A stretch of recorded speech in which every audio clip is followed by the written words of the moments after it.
Hindi ito dramatiko, walang pagtaas ng boses, walang halatang galit, walang argumento. May nagsasabi lang ng kaswal, halos parang may kabaitan pa. Ganito na lang gawin mo. Mas okay kung ganito ang gagawin mo. Bakit hindi mo na lang... Tumatango lang ang mga introvert. Minsan sinusunod pa nga. Pero sa loob, may biglang nagsasara.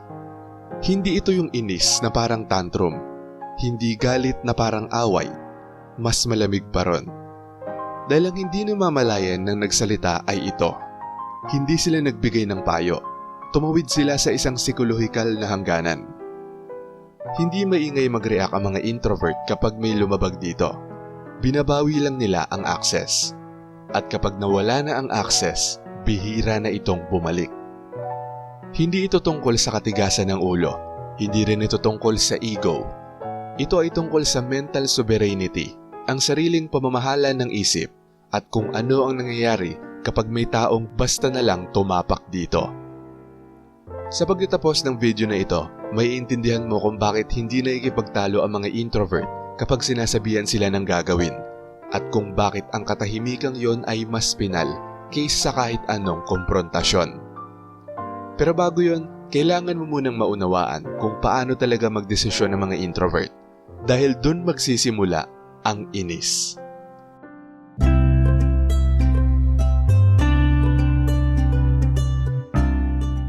Number 1. Nilalabag nito ang kanilang internal command structure. Hindi naghihintay ng utos sa mga introvert. Hindi sila umaasa sa panlabas na dikta. Bago ka pa magsalita, nagawa na nila ang mga sumusunod. Nagpatakbo ng mga internal stimulations, isinaalang-alang ang iba't ibang posibleng resulta, tinimbang ang emosyonal, panlipunan at pangmatagalang epekto, at tahimik na nag-commit sa isang direksyon. Ang pagdedesisyon nila ay nangyayari sa katahimikan, matagal na bago pa makita ang aksyon. Kaya kapag may nagsabi sa kanila kung ano ang gagawin, hindi ito parang pagtutulungan. Para itong pagsingit sa isang general habang nasa gitna ng estratehiya at sinabing, "Hindi, sundin mo ang plano ko." Nakakabigla ang ganitong interruption. Hindi dahil iniisip ng mga introvert na sila ay laging tama, kundi dahil ang kanilang isipan ay matagal ng aktibong pinamamahalaan ang sarili nito. Ang panlabas ng mga utos ay parang hostile takeover sa isang sistemang maayos namang gumagana. Para sa iba ang payo ay tulong, pero para sa mga introvert, pakiramdam nito ay ibinababa sila ng ranggo sa loob mismo ng sarili nilang isipan. Hindi sila sumasagot, hindi nila ipinapaliwanag ang lohika nila. Tahimik ka lang nilang nire-reclassify.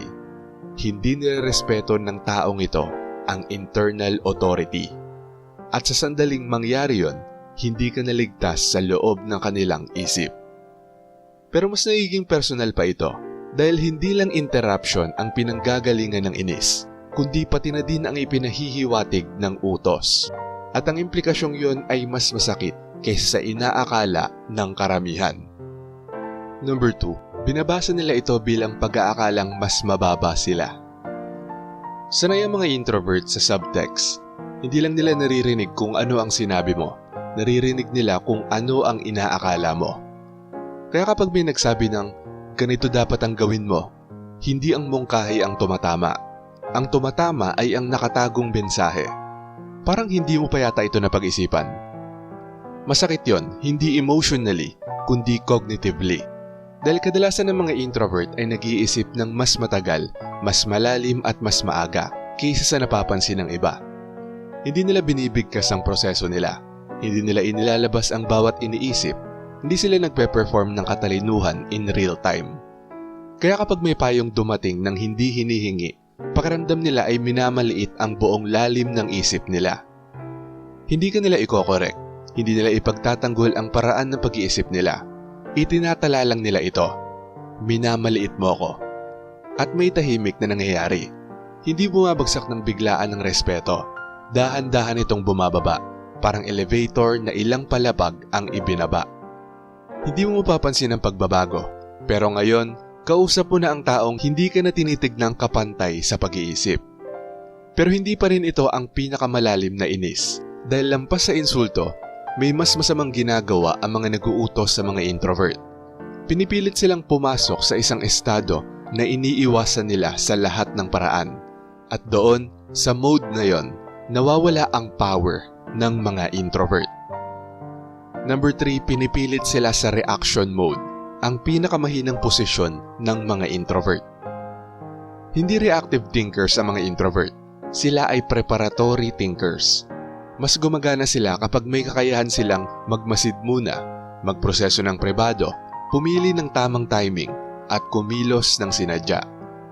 Ang pagsasabi sa kanila ng gagawin ay nagtutulak sa kanila sa reaction mode. Biglang may social pressure, biglang may nakatagong sense of urgency, at biglang may agarang pagsunod o paliwanag. Hindi ito ang environment kung saan sila pinakamalakas. Hindi sila mabagal, lalim ang batayan nila. Inaalis ng reaction mode ang strategic pacing, pakiramdam ng pagmamay-ari ng desisyon, at kontrol sa paraan ng pagkilos. Kahit pasang-ayon sila sa utos, ang timing pa lang ay nakakainis na. Dahil hindi na kanila ang aksyon, pagmamay-ari na ito ng sandali, nung nagsalita at ng pressure. Kaya susunod sila, pero nagbabago ang internal experience mula sa pinili ko ito patungo sa tinulak ako. At kapag tinulak ang introvert, hindi sila tumutulak pabalik. Umaatras sila. Hindi emosyonal ang pag-atras na ito. Tactical ito. At kapag tactical na umatras ang introvert, bihira nang bumalik ang access. Pero ito ang hindi nakikita ng karamihan. Hindi aksidente ang inis na ito. Nakakita ang mga introvert ng pattern sa likod ng mga utos at may tawag sa pattern na yon, control. Number 4, sinyalis ito ng control at agad itong nakikita ng mga introvert. Sensitibo ang mga introvert sa power dynamics tulad ng pagiging sensitibo ng isang chess player sa posisyon ng bawat pyesa. Napapansin nila ang pagbabago ng tono, pagpapakita ng otoridad, at kung sino ang inaakalang may karapatan silang magdikta. Ang pagsasabi ng dapat gawin ay bihirang tungkol lang sa pagiging efficient. Kadalasan ito ay tungkol sa pwesto. Sino ang namumuno, sino ang sumusunod, sino ang nagtatakda ng direksyon. Hindi problema sa mga introvert ang pamumuno. Ang problema ay ang pamamahalang walang pahintulot. Sa sandaling maramdaman nilang ang utos ay nagiging hierarchy imbes na kooperasyon, nakakaramdam ang mga introvert ng psikolohikal na pagka-corner. At ang introvert na na-corner ay hindi lumalaban. Umaatras sila. Sa panlabas maaari silang sumunod, pero sa loob, humihiwalay sila. Dahil para sa mga introvert, ang control, kahit banayad lang, ay sumisira ng tiwala. Kapag may nagpakitang komportable siyang magdikta nang walang paanyaya, ang konklusyon ng introvert ay malinaw. Mas mahalaga sa taong ito ang otoridad kaysa sa pag-unawa. Mula ron, unti-unting lumiliit ang emotional openness. Humihinto ang daloy ng ideya, natitigil ang katapatan at nawawala ang lalim. May natitirang functionality pero nawala na ang access. At kapag nawala na ang access, may isa pang hindi nakikitang kasunduan, ang tahimik ng nasira. Number 5, sinisira nito ang tahimik na kontrata ng autonomy. May sinusunod na hindi binibigkas na kasunduan ang mga introvert sa mundo. Hindi ako manghihimasok sa iyo, huwag ka ring manghimasok sa akin. Likas sa kanila ang paggalang sa hangganan. Hindi sila nagmamicromanage, hindi sila nag-i-impose, at hindi sila basta pumapasok sa proseso ng iba. Kaya kapag may nagsabi sa kanila ng gagawin nang walang paanyaya, pakiramdam nila ay paglabag ito sa mutual respect. Biglang nararamdaman ng introvert na sila ay binabantayan, dinidirektahan, at pinapasok ang personal na espasyo. Hindi ito nagtitrigger ng rebellion, nagtitrigger ito ng distansya. Humihinto silang magbahagi ng impormasyon, tumitigil sa pagpapaliwanag ng desisyon, hindi na emosyonal na nag-i-invest. Hindi dahil sa galit, kundi dahil sa self-preservation. Pinoprotektahan ng mga introvert ang autonomy tulad ng pagprotekta ng iba sa reputasyon. Kapag nabasag ang kontratang yon, tahimik na bumababa ang antas ng relasyon. At ito ang masakit na bahagi para sa iba sa bandang huli. Hindi mo malalaman kung kailan ito nangyari. Pero mula rito, ang introvert ay hindi naganap na present. At mas malalim pa ang dahilan dahil tinamaan nito ang mismong paraan ng pag-unawa ng introvert sa katalinuhan. Number 6, hindi nirerespeto ang paraan nila ng pagiging matalino. Hindi natututo ang mga introvert sa simpleng pagsunod sa mga sinasabi. Natututo sila sa pamamagitan ng pagmamasid ng mga patterns, pagpapatakbo ng mga internal experiments, tahimik na pagsubok at maingat na pagre-revise. Ang mga utos ay nakakasakal. Pinipisil nila ang lalim at ginagawang shortcut ang mga komplikadong pag-iisip. Kahit pa may mabuting intensyon, ang pagsasabi ng gagawin ay parang pagbabawas ng isang malawak na mental landscape tungo sa isang makitid na daan. Para sa mga introvert, nakaka-insulto ito, hindi sa emosyonal kundi sa intelektual. Hindi nila gustong isubo sa kanila ang sagot. Ang gusto nila ay espasyo para mag-isip. Kaya kapag may taong pilit nagbibigay ng utos, hindi na ikipagtalo ang mga introvert. Tahimik lang nilang nilelabelan yung nagsasalita. Ang taong ito ay nag-iisip ng malakas, hindi ng malalim. At kapag dumikit na ang label na yon sa'yo, hindi na ito nawawala.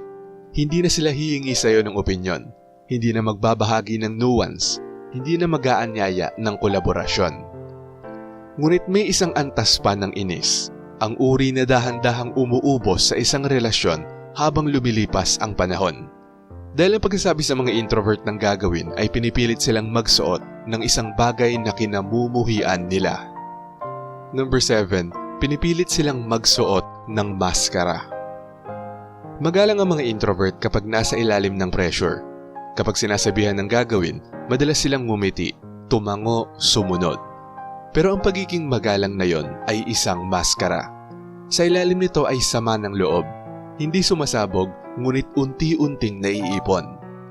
Bawat utos ay nagdadagdag ng panibagong patong ng suppressed autonomy, pilit na pagiging agreeable at emosyonal na pagtatago. Sa paglipas ng panahon, nakakapagod isuot ang maskarang yon. Kaya ginagawa ng mga introvert ang pinakakabisado nilang gawin. Emosyonal silang nawawala. Hindi biglaan, hindi dramatiko, unti-unti lang silang humihinto sa pagiging ganap na present. Nagiging efficient pero cold, responsive pero sarado, naroon pero hindi available. At ang taong nagbigay ng utos ay hindi kailanman mapapansin ang eksaktong sandaling yon. Hindi nag-aanunsyo ng hangganan ng mga introvert. Hindi sila kumukompronta, hindi sila nagle-lecture, hindi sila sumasabog. Binababa lang nila ang access. Nakikita mo pa rin sila. Nakakausap mo pa rin sila, gumagana pa rin sila. Pero yung tunay na bersyon, yung mapanuri, tapat at malalim mag-invest, wala na. Dahil ang mga introvert ay hindi maingay magrebelde, tahimik silang umaatras. At sa oras na mapansin ng iba na may nagbago na, matagal nang nakapagpasya ang introvert. Hindi kayong taong may karapatang magsabi sa akin ng dapat kong gawin.